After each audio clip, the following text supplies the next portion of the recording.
Good grief. Why do they never go in for me? Hi everybody, I'm back again. It's a new year, so that means it's Vinyl Tag time. Yes, it's Vinyl Tag 2020. Here to share my answers to the latest 20 questions. I think this year was a lot more challenging actually. Some of these, a bit of a stretch to get an answer to be honest. But anyway, I managed to do it. So here we go. Question 1. Best find from last year. So the best find from last year for me, and I was so excited when I saw it, was this one, which is Malcolm McLaren's Duck Rock. I was ecstatic when I found this. I've been looking for a copy of this for a long time. So when one turned up and it was only £2, yeah, absolutely over the moon with that one. Right, the next question. I didn't know what to answer. So this one was your favourite album of 2019. Now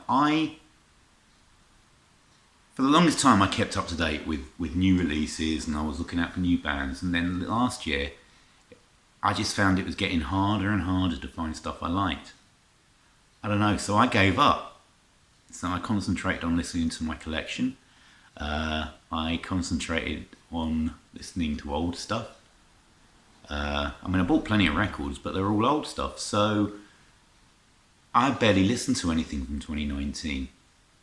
So there was one album by a band called Toy, which hopefully I'll remember to put a picture of the album cover up here somewhere. Pointing here, there, or everywhere, I don't know where I'm going to put it. With, what is it, Happy in the Hollow, which is a rather splendid krautrock come indie record, come shoegaze. Really a good listen actually. I've only got the MP3s on my phone, so that's all I've listened to it. But that is definitely on my wants list, and that hopefully will arrive in the collection sometime this year. I'm going to try and listen to more new music this year, although I was giving it a go in the last few days of the year, of last year, and I don't know, maybe I'm just not looking hard enough anymore, I don't know. But the album that I played the most, well, the new album I got that I played the most in 2019 was this one. I played this a heck of a lot. So this is the second album by the band, and I was well stoked to get this copy, so I guess that'll have to count for that answer. Right, next one. Novelty record. Well, if anybody's watched my videos before, I have a soft spot for this band. I can't help it. Maybe it's living down in the southwest, but I love the Wurzels. I've just picked up another CD of theirs. I can't remember what it's called now, but it's basically them covering loads of 90s tunes. So I've got picked up another CD of theirs, but I love this. Combine Harvester, yeah. I just like the Carry On style. Right, in Britain there's a series of films called the Carry On films, which is kind of like bawdy, knockabout humour. And I just see them as part of that great bawdy British tradition. Lots of single entendres to be honest. Lots of double entendres. I just think it's funny. So there we go, the Wurzels. And this is the Combine Harvester. They actually had a #1 single in the UK with Combine Harvester. Right. Okay, what's next? A homage cover. I couldn't find an album with a homage cover. I couldn't find one. I don't know, maybe I just haven't got any. But I did find a single. And this is a homage to the Abbey Road cover. And we've got, there we go, the Abbey Road EP by Red Hot Chili Peppers. In their full glory, socks are swinging. There we go. So that's my homage cover. Right, what's next? Question 5. So a B-side or a deep cut?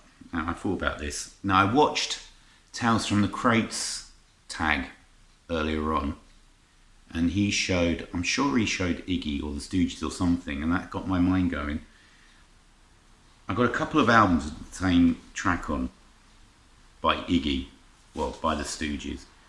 So I'm going to show this one first. So this is Kill City by Iggy Pop and James Williamson. Now on this album there is a song called Johanna, which I think is an immense song. I absolutely love it. I played, a few years ago, I absolutely played it over and over again. It's a great album, by the way. If you haven't got this album, it's really good. But I've also got this album by the Stooges, which is Till the End of the Night, released on the Revenge Records label. I think this is, Detroit rehearsal tapes. These ones come from, and there's an 8.5 minute version of Johanna on here. It's much slower. Well, Johanna's not particularly fast track anyway, but this is more drawn out, more droney. There's a great track on here as well, so I like both versions equally as much. So yeah, my deep cut is Johanna by Stooges / Iggy. So there we go. Right, next one. Something Funky. I had a bit of a problem with this one as well. I don't have many funky albums. I haven't got any Funkadelic, I haven't got any Parliament, I haven't got any... I looked and I haven't even got any James Brown. I mean, I've got them on CD but not on vinyl. Don't know. So I came up with a post-punk funk record released in, I think, 86 on MCA. This is Chak with 10 Days in an Elevator. This is pretty funky post-punk, sort of along the lines of A Certain Ratio, that kind of stuff. It got slated when it got released. I remember buying this, and I got it cheap in an R-price sale or something, and I remember not thinking much of it at the time, but I listened to it again today, and it's actually way better than I remember. So you've got the LP, whoops, and then you also get, there's a double pack, you've got EP, and they're both, it actually is a pretty good album. Did I get it in half price or did I get it second hand? I honestly can't remember where I got this from. But anyway, so there's my funky album, Chak. Weird Shelf Buddies. Well, I had a quick look, and I came up with these two. These two sit next to each other on my racks. So the first one, so we've got Kate Bush, which is the Red Shoes, sits directly next to Locust Abortion Technician by Butthole Surfers. So I don't think you could get much further from each other. I think that's quite a pair of weird shelf buddies. That's a brilliant album, and that's all right. That's good, but not so good. Right. I Was There. Okay, so this is a question. Question 8 is about gigs that you were at. So a record about the gig you were at. So the record I'm going to show for this is Pixies Doolittle. I saw the Pixies at the Town and Country Club. Must have been 1990 in Kentish Town, which I don't think is there anymore. Well, the Town and Country Club, not Kentish Town. Kentish Town's still there. On the Doolittle tour, and it was the best gig I have ever been to. I think I've said this before, probably have somewhere. It was an amazing gig. I don't think I've ever seen so many people in one space jumping up and down at the same time. It seemed like the whole place was rocking. It was an incredible concert. Pixies in their prime. Absolutely amazing gig. So there we go. That's I Was There. Right. A record I wish I had an OG copy of. Well, I think there's only one here. Now, one of my ambitions in my record collecting life is to own a Vertigo Swirl. And if it was this one, I would be so happy. So this is Black Sabbath, Master of Reality. My favourite Sabbath album, one of my favourite records of all. This is I think it's an 80s reissue on Castle. NEMS /Castle. You've got that that little thing in the back. I love this record, absolutely love it. And if I got an original copy of this, I would be over the moon. But I can just imagine what that would set me back. So there we go.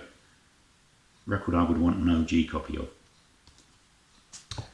Right, what are we on? Question 10. A discography you own, or who you got most of. So I've got every Queen album except for Innuendo and Live Killers and Live Magic.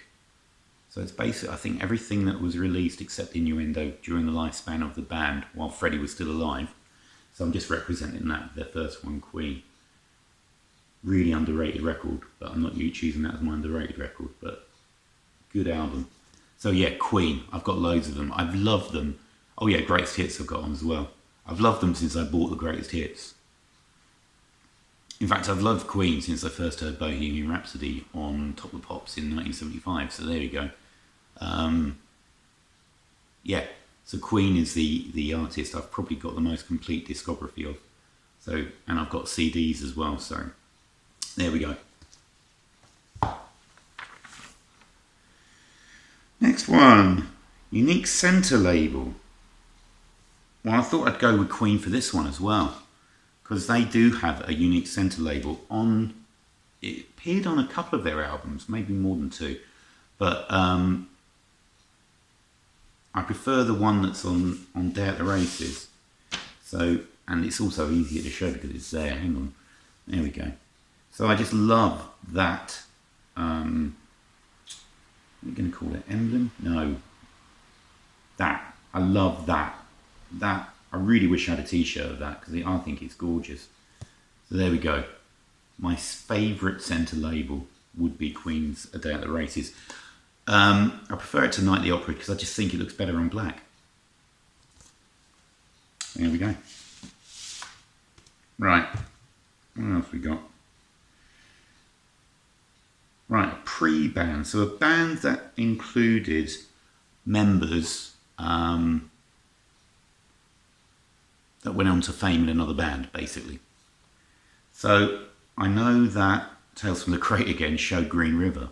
So that I've got the obvious follow-up to that. So I've got Mother Love Bone. So this is the band that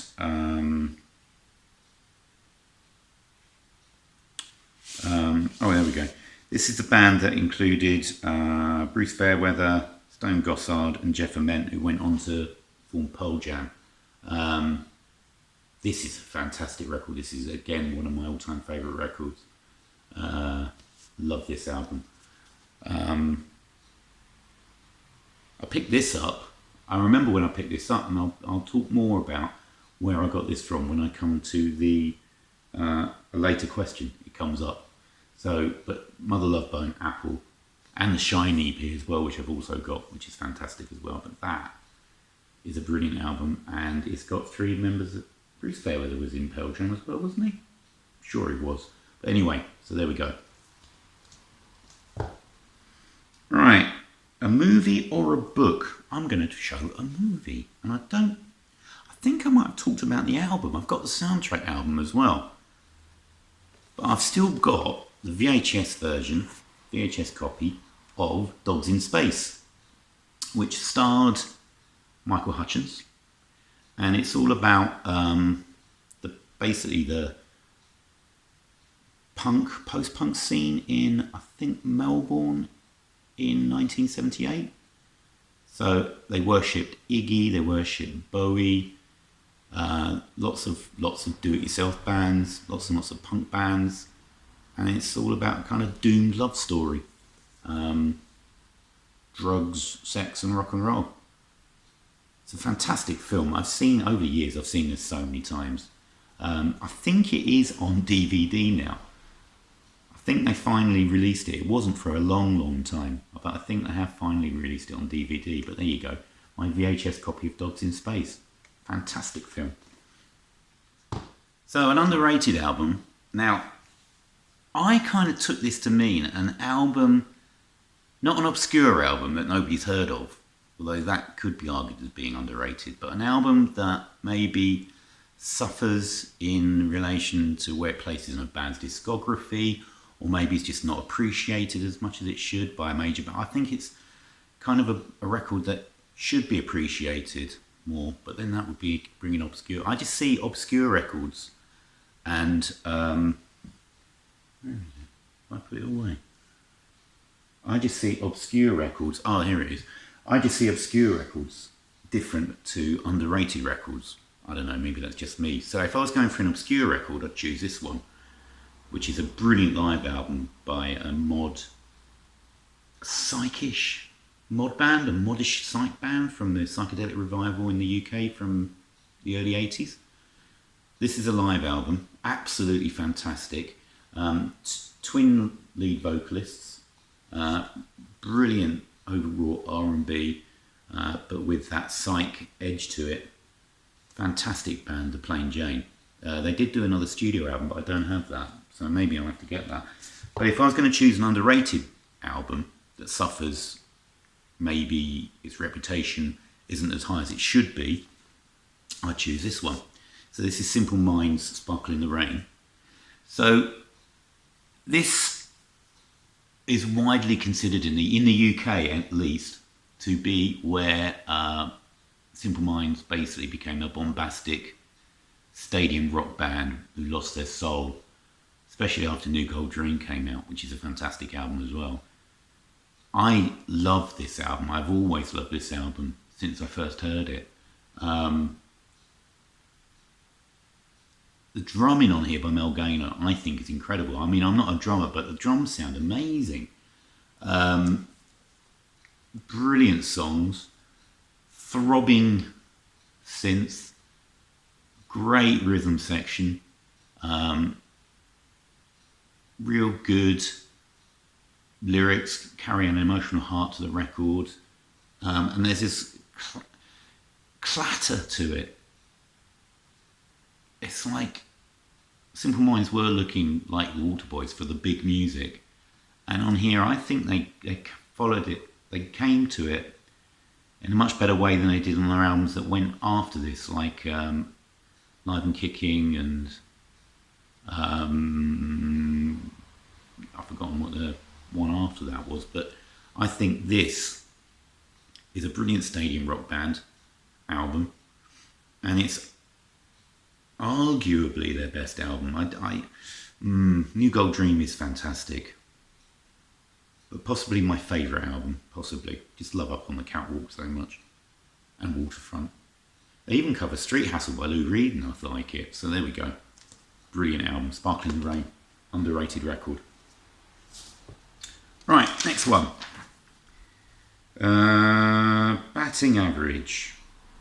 Yeah, Batting Average. So this is a band whose records across their whole output were consistently good. And there's only really one band I can choose for that. I could have chosen Pixies, possibly, and other ones. But I'm going to choose this one. I'm going to show all of them. So across all of these, across their singles, I've got a whole wodge of singles by this band. Across their albums, their compilations, I just think it's fantastic. So I'm going to show every single Smiths record. So there's one. There's Hatful of Hollow. Meets Murder, fantastic, my favourite. Queen is Dead, everybody's Phelps' favourite. Brilliant compilation, World Won't Listen, which rounded up B-sides and stuff. This magnificent final album, Strange Ways Here We Come. And then a decent live album to round it off, Rank. So I think, yeah, for just, maybe they do mean so much more to me because I've talked about the Smiths before. But I think across the whiteboard, they barely put a foot wrong while the Smiths were in existence. I'm not going to talk about Morrissey now, but the mix of Mars guitar, the fabulous rhythm section, and Morrissey's funny and often spiteful lyrics, you just can't beat them, to be honest, and I don't think they put a foot wrong. Brilliant stuff, the Smiths from start to finish. Right, next one. Same album, different cover. Now, I found this one really hard to answer because I don't keep multiple copies of albums. If I've got an album, that's it. I'm not going to buy another copy just because it's got a different cover. I just don't do it. It's not worth it. So, I've had to go with a record I've got the alternate cover to. So I've gone with John Lennon's Mind Games, which I love. Now, this is the Music for Pleasure reissue from, I'm not sure when it was, mid-70s this was reissued. I am not sure. But it's a different cover. So I think on the original it's got Yoko's face as a mountain range just as a back with Lennon walking here. So for some reason when they reissued it, they played about with it and came up with this. I don't know.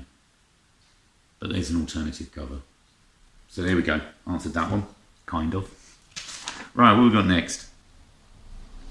Cheap album now worth money. Right. Now, when would it have been? When I was about 21, I spent a lot of time in Camden. I used to go up to Camden Market all the time. And in Camden, there used to be a market stall, actually in the market. It wasn't a record shop, it was a market stall that regularly had records there. It was there every week. And I went up there and I used to sell off cheap records. I think a lot of them were promos. And they were only about £3 each. So that's where I got Mother from. I got that for £3, which is now worth, I don't know, 80, 90 quid, I think, Mother, for an original copy. But another one, because I didn't want to show the same record twice, I thought I'd get a thrash album that I bought. Arguably the start of groove metal as well. Apparently Pantera ripped them off wholesale for their abrupt change from hair metal into groove metal. So we've got Exorder, Slaughter in the Vatican. This is a fantastic album, absolutely fantastic album. Brilliant, and it is the first groove metal album. It is definitely, and I think Pantera did rip them off. And apparently the bands were friends, and then after Pantera did that, they had a real go at them, I think. Fantastic album. And this is worth a fair bit of money, 50 quid, I think, this one. And I would have bought it for like 3 or 4 quid at the time. So there we go, Exorder is my album that's worth a bit of cash that I bought cheap. Right, favourite drummer. Do I go with... I'm going to go with him. Right, I think this question... I've answered this question before somewhere. And I know I said this guy before, but I'm going to go with Steve Jansen. Steve Jansen from Japan. I just think he was a really inventive drummer. The way he used electronic drums, the way some of the percussion on this, on their records, absolutely fantastic. David Sylvian's brother. Yeah, I think it's the way because on here is drums, percussion, electronic and keyboard percussion. It's the way he combined everything into one, really, that sets him apart. I think he was an early pioneer of all of that. And I just think he had... Because Japan used some very odd time signatures in their music at times, and he just seemed to play it all with aplomb. I don't know. And I've seen him live. I saw him playing with Sylvian later, sort of 1990s, I think it must have been, a couple of times. And he was a brilliant drive drummer as well. So there we go. My favourite drummer is Steve Jansen from Japan, and Sylvian and various other bits and pieces. Right, next one. Album turning 20 this year. So I nearly got this wrong. I nearly went back 30 years. But thankfully I've got one album on vinyl. I've got plenty on CD. I've got loads on CD. But one album on vinyl that turns 20. And it's one of the best albums. One of my favourite albums. Kid A. This is awe-inspiring. So I remember I got this on CD when I was living in Japan. And I was so chuffed because it came out in Japan the day before everywhere else in the world. So I got to hear it a day before. And I remember playing it over and over again that day. And then I think, yeah, we had the internet then, didn't we? 2000. Yeah, we did have the internet, and I remember going online to read reviews of it, and I was just infatuated with this album. So this is a later reissue. It's not the 10-inch, because I didn't want the 10-inch one. I wanted a 12-inch copy of this. So there we go. Kid A by Radiohead. Turns 20 this year at some point. Don't know the actual date. And then the last question is a trilogy of albums. Now I found this really hard. True trilogies of albums are very far and few between. I mean, you've got the Berlin era Bowie. I thought about showing the glam trio from Bowie, like Ziggy, Aladdin and Diamond Dogs, but you've got Pin-Ups in the middle of that, so I didn't think that counted. So I just came up with 3 of my favourite albums from my favourite artist. You know who's coming up. I think this is a trilogy of albums because they were all produced by her. Well, the first one was the first female solo artist album to hit #1 in the UK album charts ever, which is Never Forever. Then she produced this with I've forgotten who produced it with her. It was where is it? John Kelly. But I reckon she basically did it by herself, to be honest. She then took the sole production reins on this fantastic album, which came out. So this was 1980, this was 1982, and this is The Dreaming, which is an amazing album. And then to top it all off, she came out in 85, solely produced by her, with The Hounds of Love, and what more can be said. So I think this is an artist, it's a trilogy where she produced herself when women didn't produce themselves. They just didn't have that clout to do it. But EMI let her do it. And each album is a step, for me, is a step upwards. I mean, that's a brilliant album. But the gap between that and that is amazing. And the gap, not quite such a leap up, but this is just a sublime album. So there we go. My Vinyl Tag 2020. I hope you enjoyed it, if you made it all the way through. I had a ball trying to think of answers to some of these. I've been puzzling all afternoon on some of these. Really difficult. So, 2020. I aim to make more videos this year. So I've got a couple of resolutions. I'm going to try and listen to more new music again, because I've got out of the habit. Years and years and years I spent listening to new music. So I've got a year to catch up on, basically, now. Although, hopefully I can find some stuff I like. Might do a couple of bands that I'm thinking of. Making more videos. Trying to do at least once a week. Trying. Just got to try. And I guess that's about... Oh, and make sure I keep listening to music. What more is there to life?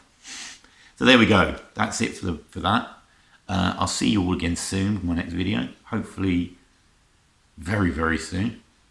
I'll try and do it by the weekend. Famous last words. But I'll see you all again soon. Cheers, everyone. Bye.